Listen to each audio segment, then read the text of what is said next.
করে দিতে চাই, এই বাংলাদেশের যারা 16 বছর পর্যন্ত আমাদের উপর পাশে রাজত্ব কায়েম করেছিল, তাদের বিচার সময় মতো হতে হবে এবং সেই বিচার প্রক্রিয়া আমাদের সেনা প্রধান যিনি সাবেক হাসিনার অত্যন্ত কাছের ব্যক্তি, তার বিরুদ্ধে হয়তোবা 2-1 দিনের মধ্যে গ্রেপ্তারি পরোয়ানা জারি হতে পারে।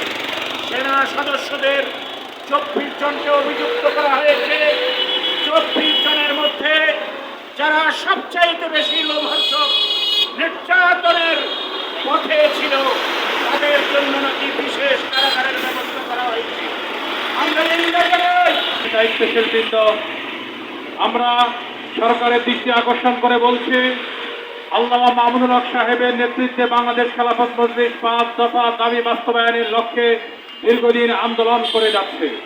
অত্যন্ত দুঃখ এবং পরিতাপের বিষয় হচ্ছে, সরকার আমাদের সে আন্দোলনকে মূল্যায়ন করছে না। বর্তমান ডক্টর ইউনূস সরকারকে ইতিহাস ভুলে গেলে চলবে না। ওলামায়ে কেরামের দাবির প্রতি বৃদ্ধাঙ্গুলি প্রদর্শন করেছে, সে হাসিনাকে শেষ পর্যন্ত দেশ ছেড়ে পালাতে হয়েছে। ডক্টর ইউনূসের দৃষ্টি আকর্ষণ করে বলছি, আপনাকে আমরা অত্যন্ত সম্মানের সাথে রাষ্ট্র ক্ষমতায় অধিষ্ঠিত করেছি, আপনি সম্মানের সাথে আছেন।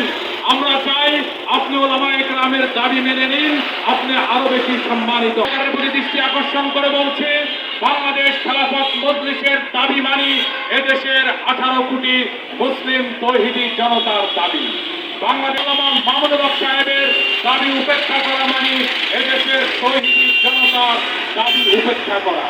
এই জন্য ডক্টর ইউনূস সাহেবের প্রতি দৃষ্টি আকর্ষণ করে বলছি, অনতিবিলম্বে আমাদের 5 দফা দাবি বাস্তবায়ন করা হোক, ক্ষমতায় আসতে না পারে। যদি কোনো ফ্যাসিস্ট রাষ্ট্র ক্ষমতায় আসে, এর দায় অন্তর্বর্তীকালীন সরকারকেই নিতে হবে। এজন্য অন্তর্বর্তীকালীন সরকারকে হুঁশিয়ার করে আমি আমার সংক্ষিপ্ত বক্তব্য এখানে শেষ করলাম। আলহামদুলিল্লাহি রাব্বিল আলামিন ওয়া লা ইলাহা ইল্লা আনতা ওয়া আসসালাতু ওয়া সালামু আলা আশরাফিল আনবিয়া আজমাইন। আমিন বিরহমাতিকা ইয়া আরহামার রাহিমিন।